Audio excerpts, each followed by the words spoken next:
That's right. I know all about your little terminal illness you picked up accidentally eating human brains, which is insane. Behind the laugh tracks and happy endings of America's favorite sitcoms lived real people facing unimaginable struggles. While they brought joy into millions of homes every week, some of these beloved performers were quietly battling devastating illnesses that would eventually take their lives far too soon. From kidney disease that ravaged a child star's body to cancers that spread silently for years, these stories remind us that fame offers no protection from the cruelest realities of human existence. Here are 12 tragic stories about sitcom actors who died of terrible diseases. Robert Reed spent 5 seasons playing Mike Brady, the ultimate TV father figure on The Brady Bunch, dispensing wisdom and kindness to his blended family of 6 children.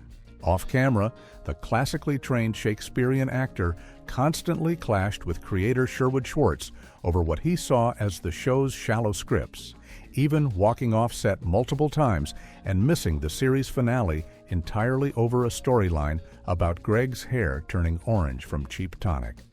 But Reed had a much bigger secret he was keeping from America. He was a closeted gay man, living in an era when such revelations could destroy a career, especially for someone playing the nation's most wholesome father.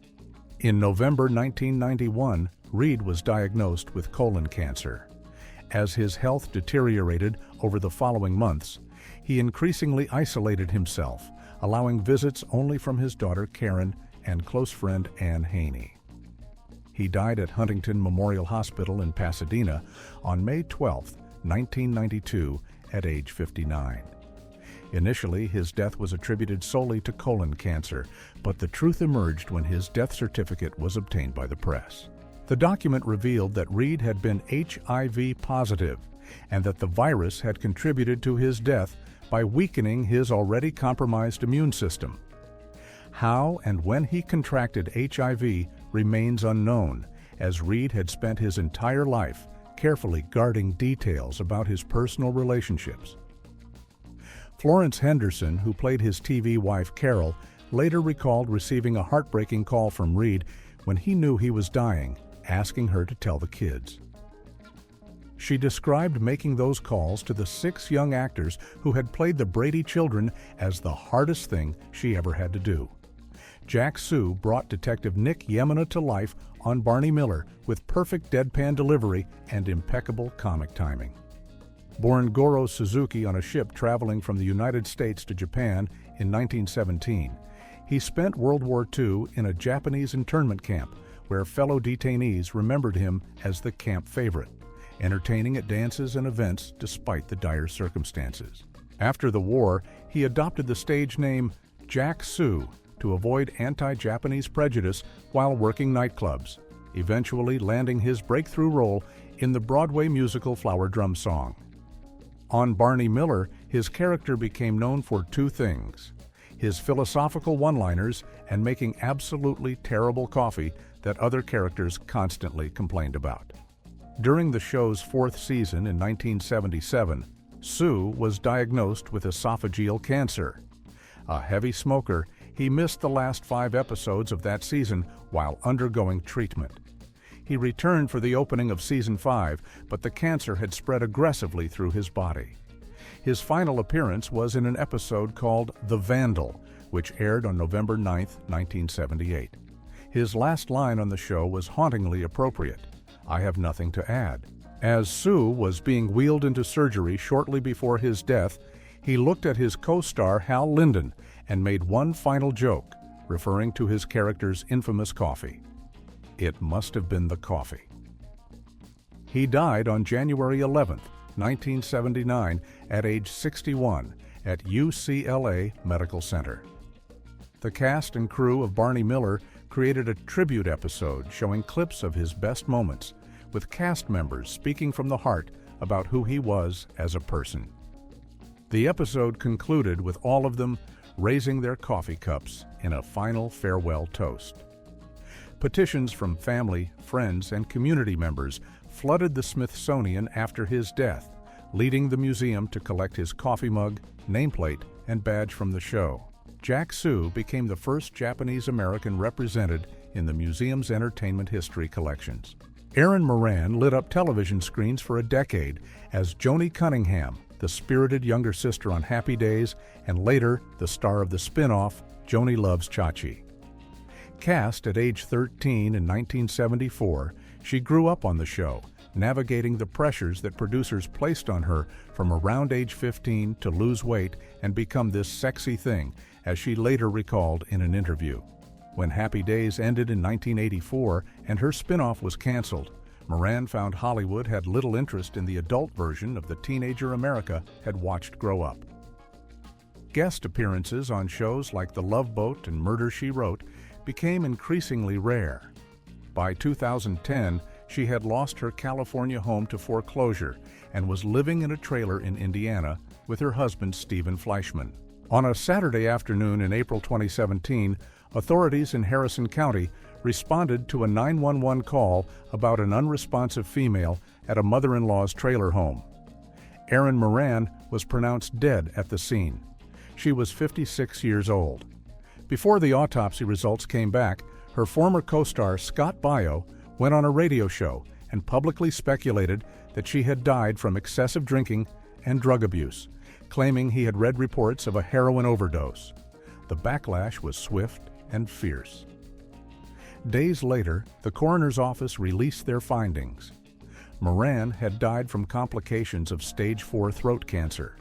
No illegal drugs were found at the residence, and toxicology tests confirmed no narcotics were involved.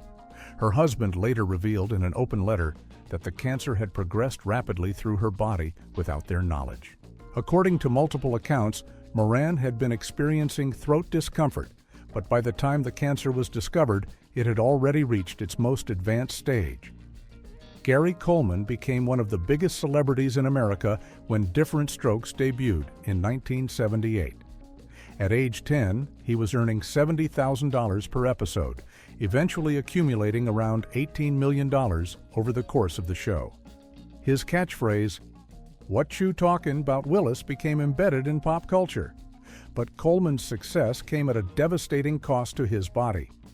Born with a congenital kidney defect and diagnosed with focal segmental glomerulosclerosis, a disease causing irreversible internal scarring, he received his first kidney transplant at age 5. The immunosuppressant drugs required after transplant stunted his growth permanently, leaving him at 4 feet 8 inches tall, with a childlike appearance that persisted into adulthood. When he was 17, his body reportedly absorbed the transplanted kidney. According to his former manager, Dion Mial, from December 31, 1985 until his death, Gary lived without a single kidney in his body. For 25 years, he depended entirely on dialysis to survive.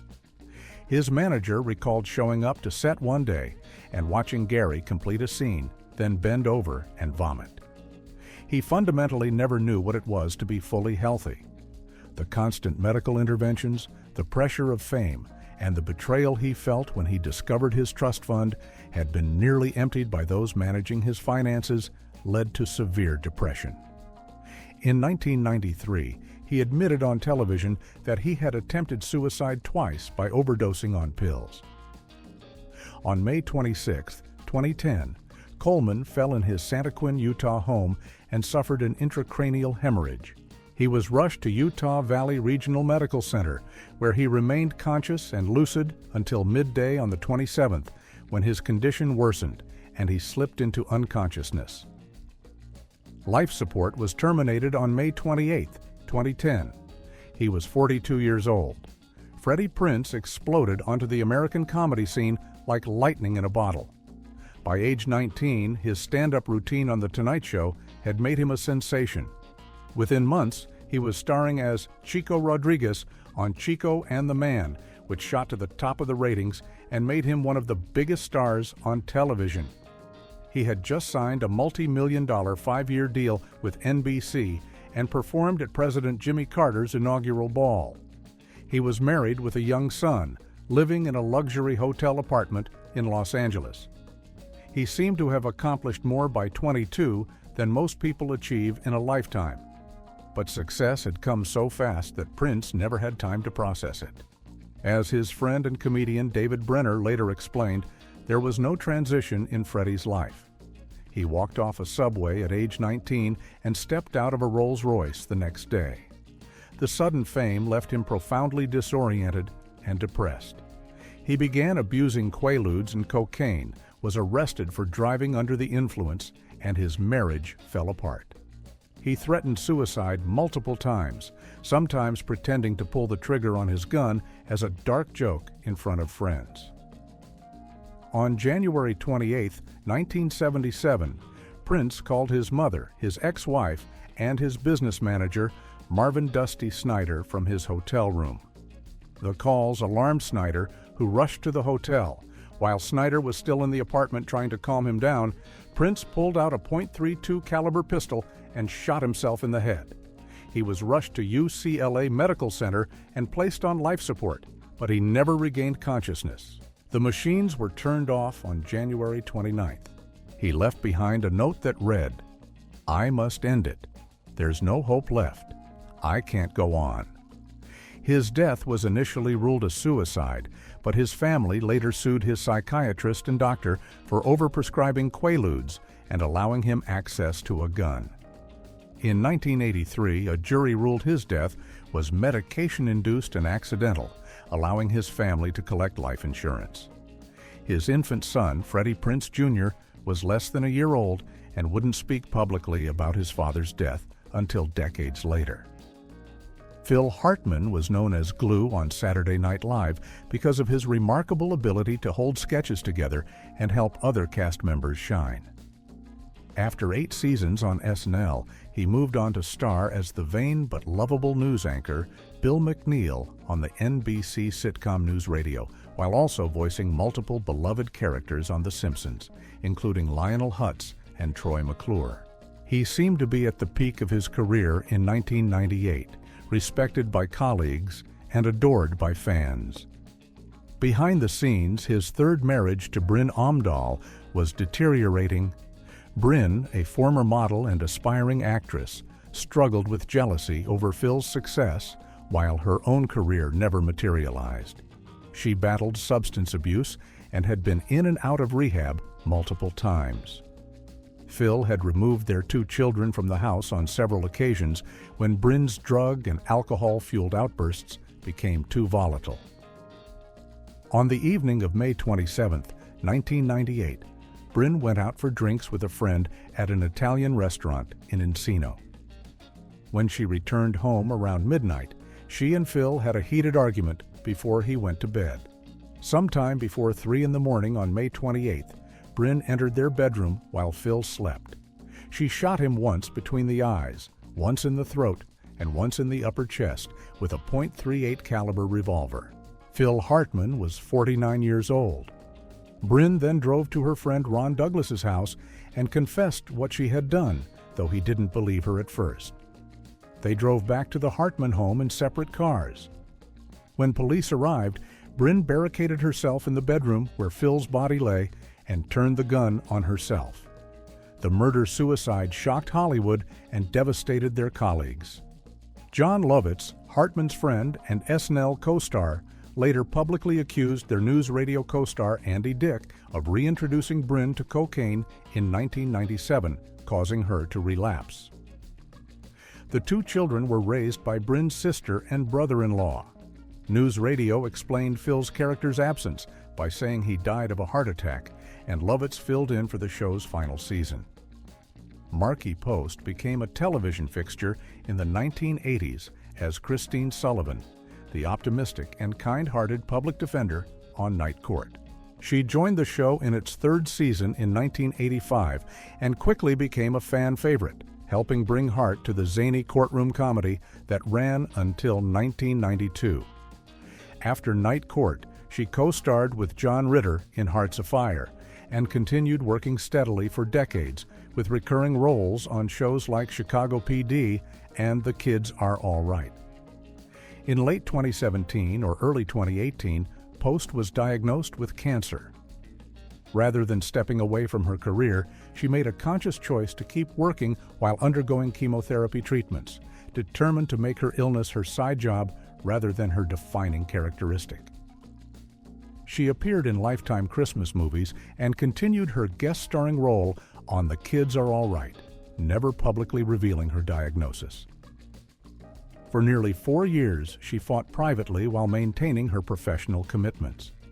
Her co-workers and the public had no idea she was battling for her life. On August 7, 2021, Markie Post died at her home in Los Angeles at age 70. Her family's statement revealed she had been in treatment for 3 years and 10 months. The specific type of cancer was never publicly disclosed. Co-stars were stunned by the news. Mary McCormick from The Kids Are All Right wrote that it broke her heart, while Ed Asner, who had worked with Post on Hearts Afire, tweeted his devastation and added a defiant expletive directed at cancer. John Larroquette, who played her on-screen rival on Night Court, honored her in a heartfelt tribute, listing her grace, warmth, intelligence, compassion, optimism, empathy, and humility, alongside her flawless comic timing and beauty.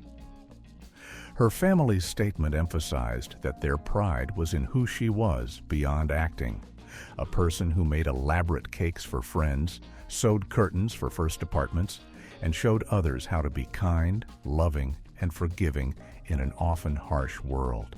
When Kirstie Alley replaced Shelley Long on Cheers in 1987, she brought new energy to the long-running sitcom as bar manager Rebecca Howe.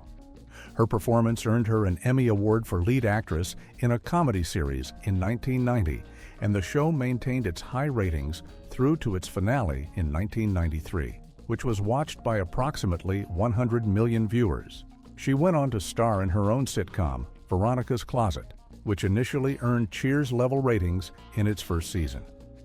Over the following decades, she remained in the public eye through reality shows, guest appearances, and her outspoken support of Scientology. In May 2022, Alley complained to her doctor about a sore back. The subsequent examination revealed devastating news: stage 4 colon cancer.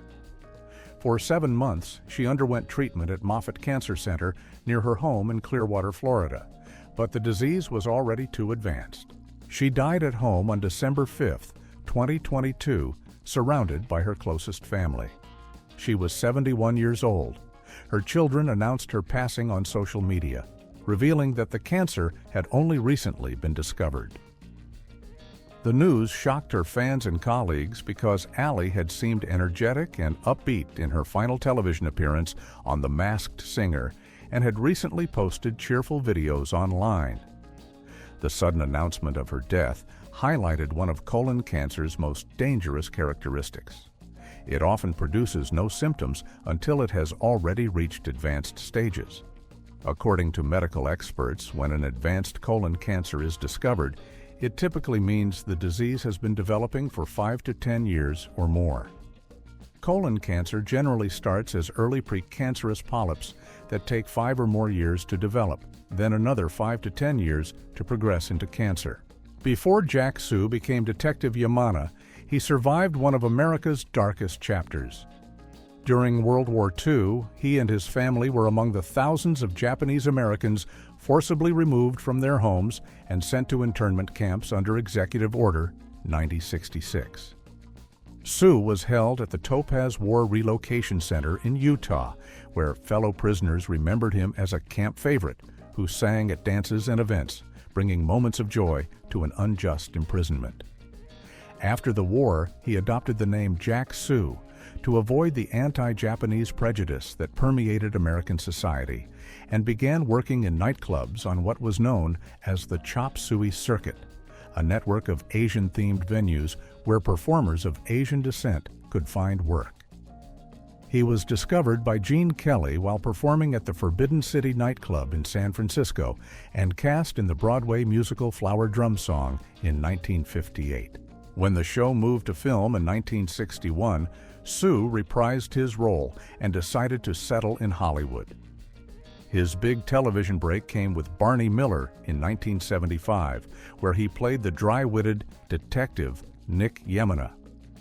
The character was groundbreaking, one of the first non-stereotypical Asian American characters to appear regularly on weekly television. Yemena was smart, philosophical, and funny, treated as an equal by his colleagues rather than defined by his ethnicity. Diagnosed with esophageal cancer during the show's 4th season, Sue fought to keep working as long as possible. He returned for the start of season 5, but the disease spread rapidly. On January 11, 1979, he died at UCLA Medical Center at age 61. The Barney Miller cast created a retrospective episode that aired at the end of season 5, featuring clips of Yemana's funniest moments interspersed with the actors stepping out of character to share personal memories of their friend. In one classic clip, Yemana describes his lunch as a delicacy made of fish heads, cabbage leaves, carrot tops, and cucumber rinds before pausing and adding, "It is garbage." The episode ended with all the cast members raising their coffee mugs in tribute. His last words to Hal Linden before going into surgery echoed the running gag about his character's terrible coffee. It must have been the coffee. Charles Robinson played Mac, the court clerk on Night Court, for 9 seasons from 1984 to 1992.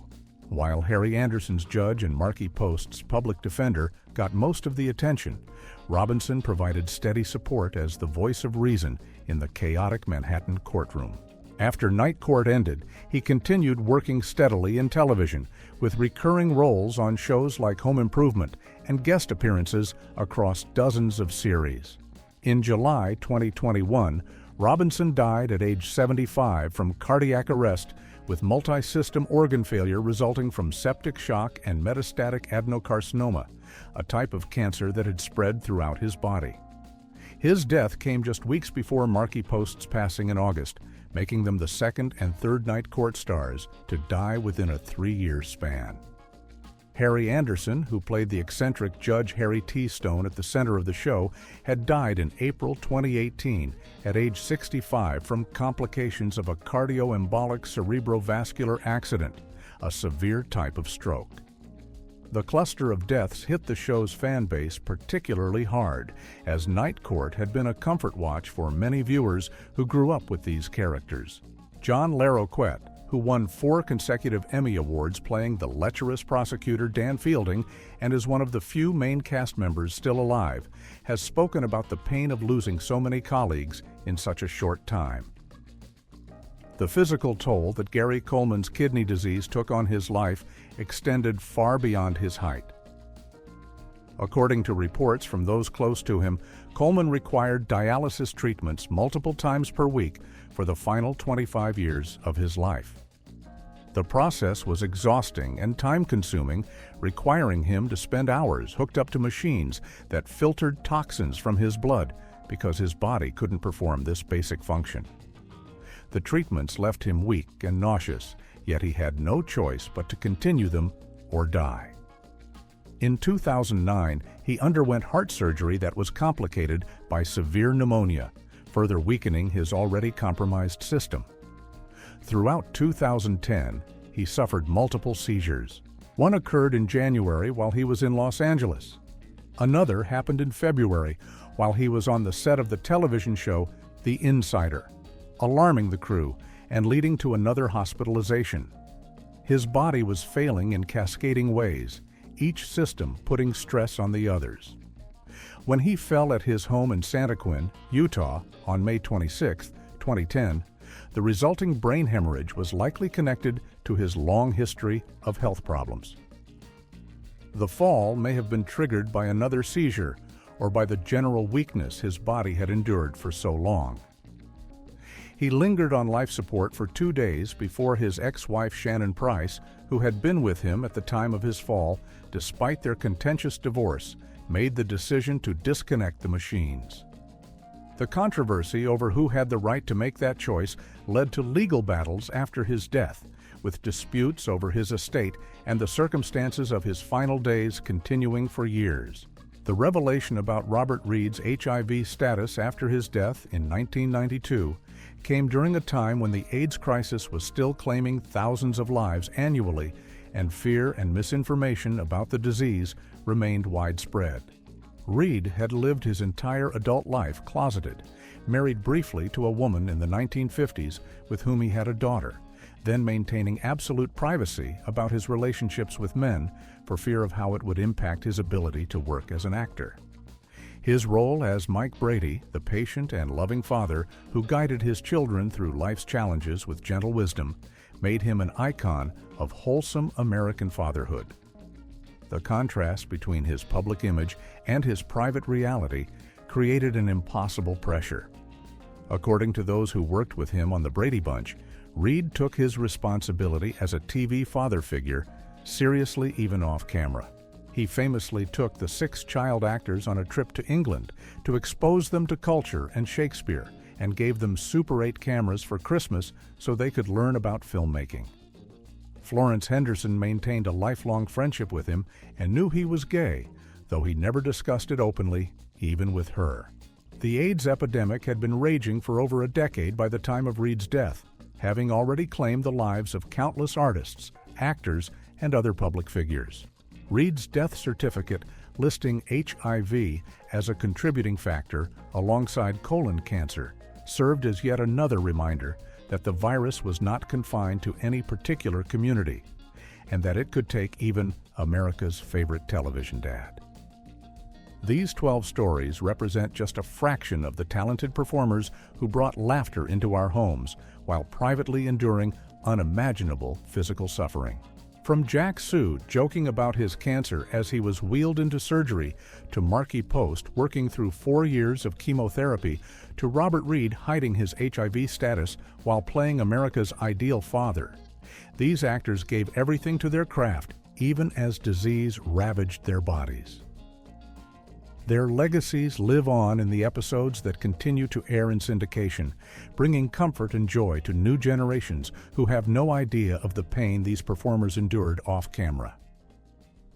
They remind us that behind every character we love is a real human being facing struggles we may never see.